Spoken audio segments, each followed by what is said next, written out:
तो आप को नमस्ते प्रणाम। मैं आपका अपना ठाकुर प्रखर सिंह और रात के 10 बज चुके और कहानी का जो सिलसिला है वो दस्तूर जारी है। पिछले 24 घंटों से एक बहस सोशल मीडिया समेत तमाम अलग अलग प्लेटफॉर्म पे गुपचुप तरीके से छुपी हुई है।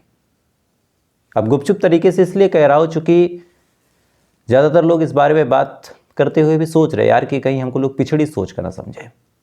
पिछड़ी सोच का मतलब कि कहीं उनको ये ना समझे कि तुम लड़के हो कि बस लड़कों की बात करते हो, कहीं जो फेमिनिज्म वाले लोग हैं हमको घेर न लें। ये तमाम चीज़ें चल रही, लेकिन एक सवाल है कि आखिर कितने अतुल सुभाष, कितने मानव शर्मा या फिर न जाने कितने ऐसे लोग हैं जिनका नाम अभी तक निकल के सामने नहीं आया है। कानून उनकी बलि कब तक चढ़वाएगा? क्या हमारे देश का संविधान इस कदर भूखा है?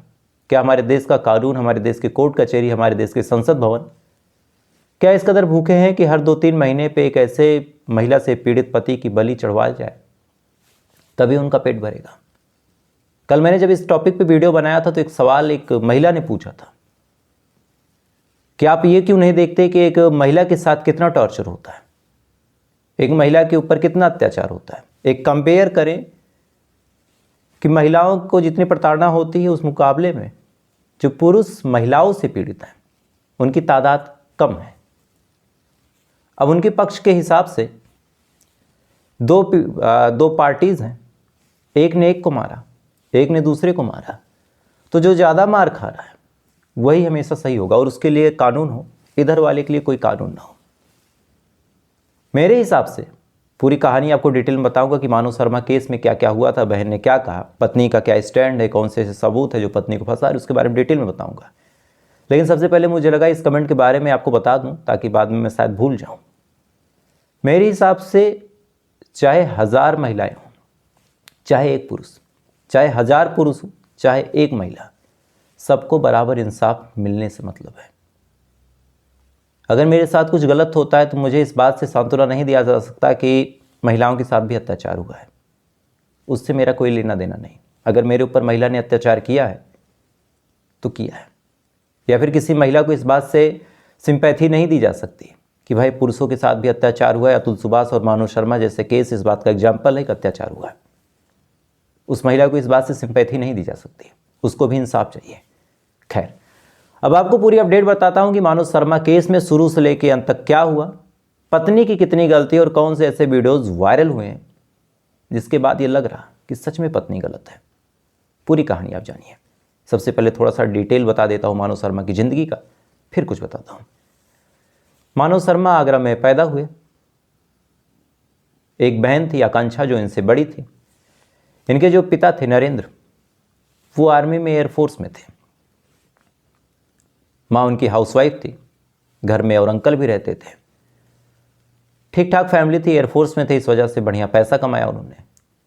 बहन भी पढ़ी लिखी थी, IIT वो जॉब कर रही थी, इस वजह से बहन ने भी पैसा कमाया। इधर बेटे में भी हुनर था मानव शर्मा में, गिटार बजाता था, तमाम और चीज़ें थी, चॉकलेटी बॉय टाइप इमेज थी। इसके बावजूद भी ना कोई नशा, ना कोई दिक्कत, ना कोई गंदी लत, ना कोई गर्लफ्रेंड का कोई अफेयर। पढ़ने लिखने में भी होनहार, बीटेक किया, बीटेक करने के बाद TCS में उनकी जॉब लगी। जब जॉब लग गई तो फिर ये हुआ कि दोनों की शादी हो, पहले बहन की फिर इनकी, फिर ये हुआ कि पहले इनकी हो, इसके बाद शादी इनकी देखी गई। निकिता शर्मा से इनकी शादी फिक्स की गई। उसके बाद लगभग 1 साल हुए होंगे। जनवरी साल 2024 में निकिता और मानव शर्मा की शादी हो जाती है। शादी होने के बाद दोनों की शादीशुदा ज़िंदगी बढ़िया, हनीमून पीरियड बढ़िया गुजरा। उसके बाद ये अपनी पत्नी को लेकर मुंबई चले जाते हैं, वहाँ पे रहने लगते हैं, जॉब करते हैं। जॉब करने के दौरान तमाम चीज़ें बिल्कुल बढ़िया चलती रही। पति ने अपने बारे में बताया, पति ने पत्नी के बारे में बताया। आम आदमी जो करता है कि भाई विचारों और अपने इतिहास के बारे में बताता है कि मैं बचपन में ऐसा था, मेरे जवानी के दिन ऐसे गुजरे, मेरे टीन एज ऐसी गुजरी, तमाम चीज़ें दोनों भी कर रहे थे।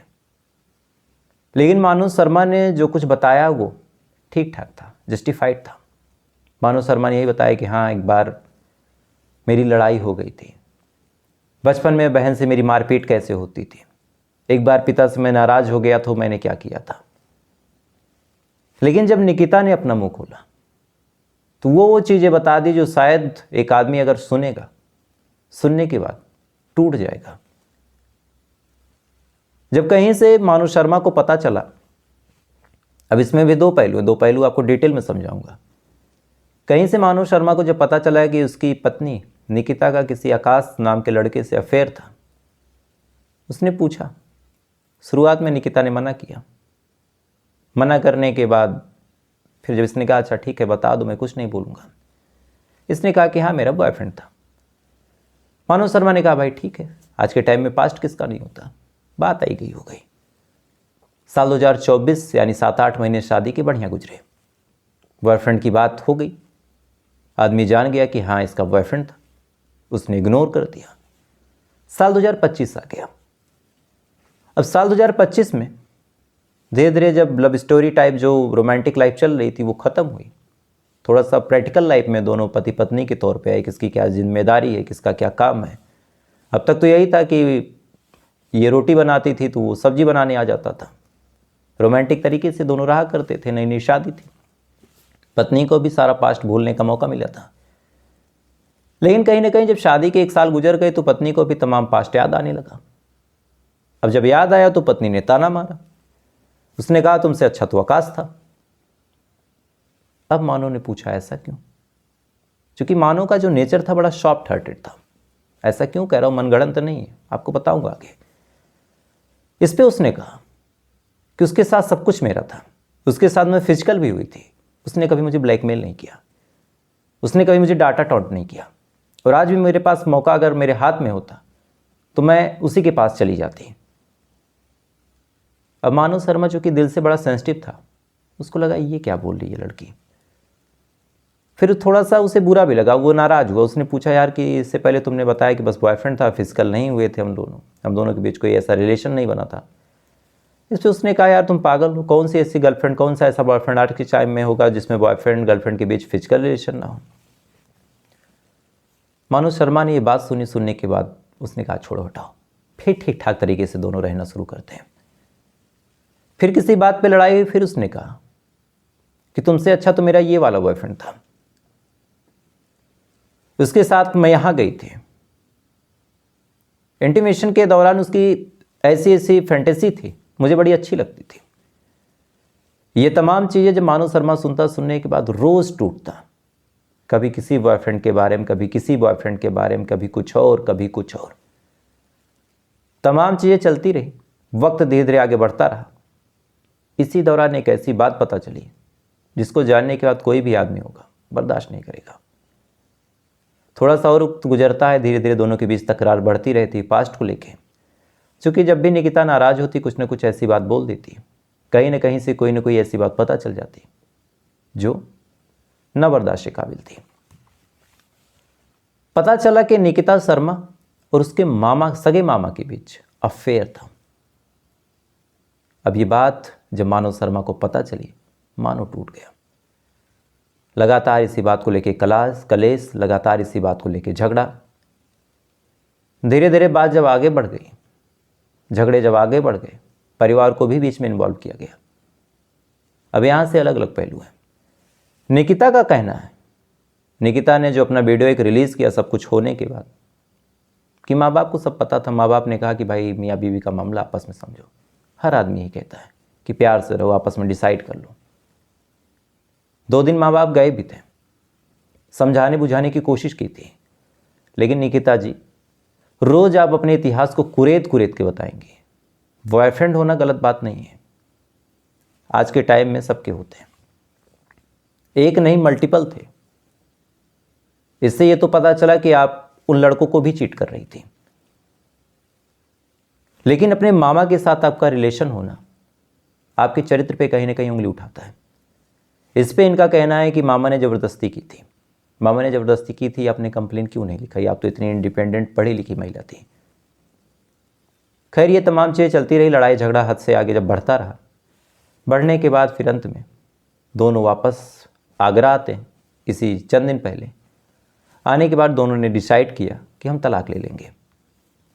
तलाक की बात जब हुई तो फिर दोनों इसी मंडे को यानी परसों इनका अपॉइंटमेंट था एक वकील के पास, तलाक को लेकर ये बात करते कि कैसे क्या होना है। लेकिन इससे पहले कि बातचीत होती, निकिता और मानो के बीच फिर झगड़ा हुआ। निकिता ने कहा मैं मायके जाऊंगी। मानो खुद मायके लेके जाता है, जाने के बाद छोड़ देता है। उसके बाद उसी रात उसने अपना काम ख़त्म कर लिया एक वीडियो बना के। वीडियो में क्या कुछ था आपको पता होगा, उसके बारे में ज़्यादा नहीं बताऊंगा। कल मैंने डिटेल में बताया था, तो उससे हम कहानी क्यों रिपीट करूँ। अब जैसे ही मानो ने वो काम किया, तमाम सोशल मीडिया के कैमरे घूमे, फिर सबने निकिता का पक्ष जानने की कोशिश की। निकिता से जब पूछा गया तब निकिता ने अपनी कहानी बताई। निकिता ने कहा कि जो मानो शर्मा है वो शराब पीते थे, शराब पी के मुझे मारते पीटते थे। कई बार उन्होंने मुझे मारा, मेरे हाथ को काट दिया था, मुझे बुरी तरीके से टॉर्चर किया था। जो कुछ था वो मेरा पास्ट था। मेरा वो पास्ट था, जो भी सारी चीजें थी वो शादी से पहले की थी, शादी के बाद की कोई भी बात नहीं थी। और ये वाली बात सुन के वो ड्रंक भी बहुत करते थे। ये वाली बात सुन के उन्होंने हल्ला मचाना स्टार्ट किया, मुझे भी मारते थे, मुझे भी गुस्से में ड्रंक करके धक्का मुक्की, हाथ काटना। मुझे हर बार पास्ट के नाम पे टॉर्चर किया गया। मैंने पास्ट को शुरू में नहीं बताया, मैं मानो को खोना नहीं चाहती थी, लेकिन बाद में जब मैंने बताया तो उसी बात को लेके मुझे टॉर्चर किया गया। 3-4 मिनट का ये पूरा वीडियो मैं पूरा नहीं लगाऊंगा, क्योंकि दूसरे का वीडियो आप कॉपीराइट आ सकता है, लेकिन आप ट्विटर पे या फिर किसी और प्लेटफॉर्म पे जाके देख सकते हैं। इस वीडियो में इस महिला की आंख में एक बूंद आंसू नहीं है। आपका पति गया था, आप चाहती तो ये कह सकती थी कि बहुत गलत हुआ मुझसे, कुछ भी आप कह सकती थी। आंख में आंसू लेके आप कैमरे के सामने थोड़ा सा रो सकती थी, मैं भी आपको सिंपैथी मिल जाए। लेकिन लाइन्स आप उनकी थोड़ा सा देखिएगा। जब वो मरा अपने 1 साल पुराने पति के लिए, ऐसा बुजुर्ग महिलाएं अक्सर बोल देती हैं कि जब मेरे इनका स्वर्गवास हुआ या फिर जब ये मरे थे, वो बुजुर्ग बोलती हैं। आपका 1 साल पुराना नौजवान पति था, आपने कहा जब वो मरा मुझे मारता था, मुझे पीटता था, आपने तमाम बातें बोली। लेकिन इसी बीच एक और वीडियो वायरल हुआ। गलत है, मैंने सेक्स भी किया। मैंने मानव को अभिषेक के बारे में शादी से पहले बताया था, बट सेक्स हुआ है ये कभी नहीं बताया था, ये शादी के बाद बताया, वो भी उसकी कई बार पूछने पे, क्योंकि मैं डर गई थी कि मानव को खो ना दूँ। उसकी लाइफ में आते ही मैंने सबसे सारे कांटेक्ट ख़त्म कर दिए। मेरे मामा, उसने भी मेरे साथ ज़बरदस्ती की, जो कि बहुत गलत था। मुझे पता है मैंने बहुत सारी गलती की है, मानव को झूठ बोला, नहीं बताया, बट सिर्फ इसलिए कि कहीं हमारी शादी पे कोई बात ना आए, हमारी शादी न टूट जाए। इतना होने के बाद भी मानव ने मुझे कभी हाँ नहीं किया, कभी हाथ नहीं उठाया, और मैं उसको बहुत प्यार करती हूँ। इन गलती के बदले वो मुझे जो भी पनिशमेंट देगा मुझे मंजूर होगी, क्योंकि हाँ मैंने गलती की है बहुत बड़ी, उसके बार बार पूछने पे भी ना बता के, बट वो मेरा पास था। मानव के साथ रह के मैंने कभी किसी लड़के को देखा तक नहीं है, ना ही अब किसी को लाइफ में लाना चाहती हूँ। अब मेरी लाइफ का सब कुछ मैंने मानव को बता दिया, और मुझे अपनी गलती बहुत फील हो रही है। मैंने सब कुछ करने के लिए रेडी हूँ। जब शादी की बात स्टार्ट हुई तो मानव के पापा ने कोई दहेज नहीं मांगा मुझसे, किसी भी तरह की कोई डिमांड नहीं की। सब बहुत अच्छे लोग हैं, बस मैं ही लायक नहीं हूँ। ये वीडियो ज़्यादातर लोगों तक नहीं पहुंचा, जिन्होंने थोड़ी सी खोजबीन की उन तक पहुंचा। इस वीडियो में ये मोहतरमा खुद अपने मुंह से एडमिट कर रही हैं कि मानो ने कभी भी इनके ऊपर हाथ नहीं उठाया था। अच्छा, ये वीडियो सब कुछ होने के पहले का है। मानो ने कभी ये नहीं कहा था कि मैं तुम्हें छोड़ दूंगा। मानो ने हर बार मुझसे पोलाइटली बात की। ये वीडियो कहीं से गलती से लीक हो गया। अब सोचिए आप, सब कुछ होने से पहले, यानी मानो के मरने से पहले इनका कहना था कि मानो ने इनके ऊपर हाथ नहीं उठाया। जैसे ही मानो ने अपना काम ख़त्म कर लिया, फौरन इनके मुंह से निकलने लगा कि मानो मुझे मारता था, पीटता था। इनका आरोप था कि मानो ने इनका हाथ काट दिया था, लेकिन आप देखेंगे कि हाथ काटने का निशान मानो की कलाई पे, इनकी कलाई पे नहीं। फिर इन्होंने कहा कि जो था मेरा पास था, लेकिन दूसरे वीडियो में इन्होंने खुद कहा कि मैंने थोड़ी बातें छुपाई, मैंने धीरे धीरे बताई, फिर मामा ने मेरे साथ ज़बरदस्ती की। यानी जो ब्लेम गेम इन्होंने खेलने की कोशिश की, इस ब्लेम गेम को इनके पुराने वीडियो ने ही काउंटर कर दिया। आप सोचिए, बहुत सारे फेमिनिस्ट टाइप, सोचिए हमारा समाज इस कदर आगे बढ़ गया है हमने इतनी तरक्की कर ली कि मैं खुद यहाँ से बैठ के कह रहा हूँ कि यार बॉयफ्रेंड होना कौन सी बड़ी बात है, पास्ट में 3-4 होना भी कौन सी बड़ी बात है। लेकिन एक बात आप मुझे समझाइए, कोई भी चाहे फेमिनिस्ट टाइप की हो चाहे लॉजिकल दिमाग वाला हो, अगर शादी से पहले मैं 6-6 लड़कियों के साथ रहने का शौकीन हूँ, 7-7 गर्लफ्रेंड है मेरी, मैंने 7-8 गर्लफ्रेंड बना रखी हैं, एक एग्जाम्पल आप ले लीजिए, ऐसी कौन सी शक्ति होगी कि शादी के बाद मुझे इस कदर लॉयल बना देगी कि मैं 6-7 लड़कियों को छोड़ के अपनी धर्मपत्नी के प्रति लॉयल हो जाऊंगा, या फिर मेरे दिमाग में परनारी आकर्षण नहीं होगा। ये शादी क्या कोई ऐसा, शादी कोई एक मंत्र होता है, 4-6 मंत्र पढ़े जाते हैं, शादी हो जाती है।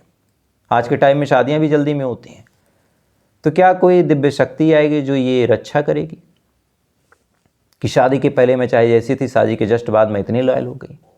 लॉयल्टी शुरू से होती है। अगर कोई शुरू से लॉयल नहीं रहा है, अगर उसके 1 साथ 2, 4, 6 पहले रिलेशन चल रहे हैं, तो कौन इस बात की गारंटी लेगा कि शादी के बाद वो एकदम सुधर गई। और शादी के बाद दूसरी सबसे बड़ी बात, में भी बहुत सारे लोग इस पर ऑफेंड हो जाएं, आपके पति का घर आपका सुधार गृह नहीं है कि आप शादी के पहले कैसी थी, वहाँ पे आके आप सुधरेंगे, सुधरने की कोशिश करेंगे। आपके पति ने आपको सुधारने की जिम्मेदारी नहीं ले रखी है। रही बात, एक और बात निकल के सामने है इस पूरे केस में कि जब दहेज फाइल और ये तमाम डोमेस्टिक वायलेंस की बात आज ये कर रहे हैं, तो अगर जो मानो शर्मा थे बेचारे कोर्ट जाते अपनी पत्नी से तलाक लेने, तो न जाने क्या कि ये बता देती। 1 साल की उस शादीशुदा ज़िंदगी में 8 महीने ठीक ठाक शायद गुजरे हो, लगातार 4 महीने से कलेश चलता रहा, तलाक तक की नौबत आ गई, मंडे को अपॉइंटमेंट थी। अब सोच के देखिए उस आदमी के ऊपर क्या क्या आरोप लगाए जाते हैं। अगर सच में निकिता शर्मा को अपने रिश्ते, अपने तमाम चीज़ों को बचाने की ज़रूरत होती तो कोर्ट तक क्यों जाती, साथ देती अपने पति का, माफ़ी मांगती, कहती कि ऐसा कुछ नहीं होगा। लेकिन हर बात पे ताना मारना, ब्लेम गेम खेलना, हर बात पे ये कहना कि तुमसे बेहतर परफॉर्मेंस तो मेरे मामा की थी, तुमसे बेहतर तो मेरा वो बॉयफ्रेंड करता था, तुमसे ज़्यादा केयर मेरा ये वाला बॉयफ्रेंड करता था। कैसे कोई पति बर्दाश्त करेगा। और वो एक मोहतरमा जिसके बारे में मैंने शुरू में बताया, उन्होंने कहा कि जो समाज है पुरुष जाति महिलाओं को बहुत प्रताड़ित करती है। भाई करती है, कौन करता है। एक सवाल बड़ा सिंपल सा, एक पत्नी से अगर कोई दहेज मांगता है तो क्या ससुर मांगता है, सास नहीं मांगती। सास नहीं खड़ी हो सकती कि नहीं दहेज की बात इस घर में नहीं होगी, अपने बेटे को संस्कार में वो नहीं बता सकती। वही महिला खुद दहेज मांगती है, वही महिला पीड़ित भी होती है, उसी महिला के लिए फिर कानून बनता है। दहेज का केस अगर पति ना भी मान रहा हो, सास मांगेगी, जेल पति भी जाएगा। लेकिन आप सोचिए, आपसे एक और बात बड़े खुले शब्दों में कहता हूं, इस देश की कानून की विडंबना आप देखिए कि अगर एक लड़की के साथ मैं रिलेशनशिप में हूं, हमने शादी की कोई बात नहीं की थी, मैं भी की थी, हमने शादी की बात की, फिर मेरे घर वालों ने मना किया कि नहीं उस लड़की से तुम्हारी शादी नहीं हो सकती, या फिर मेरा मन बदल गया, मैं उस लड़की से शादी करने में कंफर्टेबल नहीं हूं। इस दौरान 376 के तहत मेरे ऊपर मुकदमा किया जा सकता है कि प्रखर सिंह ने मेरे साथ ऐसा ऐसा काम किया, मेरा शोषण किया, और 376 में मुझे जेल हो जाएगी। लेकिन वहीं सेम लड़की, सब कुछ सेम है, लड़की मुकर जाए तो मैं कुछ नहीं कर सकता। और इस बात को लेकर हाईकोर्ट ने भी टिप्पणी की थी कि इस पे कोई कानून बनना चाहिए। लेकिन जैसे ये टिप्पणी हुई, तमाम लोग सड़कों पे उतर गए, फेमिनिस्ट टाइप लोग सड़कों पे उतर गए कि नहीं, पुरुषों को अधिकार नहीं मिलना चाहिए, नहीं तो पुरुष किसी लड़की को गर्लफ्रेंड बनाएगा, फिर जिद करेगा कि मुझसे शादी करो। लेकिन सेम सिचुएशन लड़कियों के साथ भी होती है, कोई बॉयफ्रेंड बना लेंगी, बनाने के बाद अगर लड़का शादी से मना कर दे तो 376 के तहत जेल करवा सकती है। तो ऐसे भी या वैसे भी सारे अधिकार महिलाओं के पक्ष में है। अगर कोई लड़का लड़की देखने मात्र जाए, जाने के बाद उसे लड़की ना पसंद आए, इस दौरान भी उसको फंसाया जा सकता है ये कह के कि शादी हम इसलिए नहीं कर रहे इस आदमी से। सोचिए, दोनों पार्टीज एकदम अनजान है, रैंडमली उसने रिश्ता देखना शुरू किया, एक घर पे हो गया, बातचीत करने पहुंचता है, पहुंचने के बाद बस उसने इतना कह दिया कि यार घर मुझे नहीं पसंद आया, फिर इनके खिलाने का तरीका, या फिर लड़की मुझे नहीं पसंद आई, उसका नेचर, उसका स्वभाव, उसकी पढ़ाई लिखाई, व्हाटएवर जो भी एक रीजन होता है। इस पे भी ये लोग चाहे तो फेक केस कर सकते हैं कि हमसे दहेज मांगा गया और दहेज नहीं दे सकते, हम इस वजह से शादी नहीं हो सकती, और ऐसे हाल में 4 से 5 साल हम जेल आसानी से काट सकते हैं। किस बात की इक्वलिटी। कभी अतुल सुभाष, कभी मानव शर्मा, ये तमाम लोग एक एग्जाम्पल है समाज, सोसाइटी का कि ठीक है महिलाएं प्रताड़ित हैं, हम एक्सेप्ट कर रहे हैं, महिलाओं के साथ कोई अत्याचार होता है, आरजीकर मेडिकल कॉलेज में घटना घटी, सबसे ज़्यादा हमने वीडियोस बनाए, सबसे ज़्यादा पुरुष वर्ग था जो सड़कों पे कैंडल लेके खड़ा था, सबसे ज़्यादा बड़े बड़े न्यूज़ चैनलों पे पुरुष वर्ग आवाज़ उठा रहे थे, बड़े बड़े लोग जो धरने पे बैठे थे पुरुष वर्ग के लोग थे, ऐसा नहीं तक उन्होंने अकेला छोड़ दिया था। लेकिन आज बड़े दुख और अफसोस के साथ कहना पड़ रहा है कि यहाँ पे पुरुषों को ही अकेला छोड़ दिया गया। कभी अतुल सुभाष को, कभी मानव शर्मा को, मैं भी कभी प्रखर सिंह हो जाएंगे, कभी आप जो देख रहे हैं आप हो जाएंगे। कल मेरे वीडियो में कमेंट आया था, सोचिए 14,000 लोगों ने देखा था, उसमें कम से कम 5 लोगों ने ऐसा कमेंट किया था कि मैं अपनी पत्नी से बहुत पीड़ित हूँ, तलाक लेने की सोच रहा हूँ, लेकिन मजबूरी है, इतनी इनकम नहीं कि मैं पत्नी को कुछ दे सकूं। आप सोचिए। खैर, तो ये पूरी कहानी थी, कैसे एक पुरुष को बेचारे को प्रताड़ित किया जाता है समाज, कानून, सोसाइटी के नाम पे। उम्मीद है इस कहानी में आपकी कुछ विचारधारा होगी, जरूर बताइएगा। वीडियो अच्छा लगा हो लाइक शेयर कीजिए। कल आपसे फिर मुलाकात होगी ऐसी किसी कहानी के साथ। तब तक आप अच्छे रहिए, खुश रहिए, अपना ख्याल रखिए, अपने देश का ख्याल रखिए। जय हिंद, वंदे मातरम।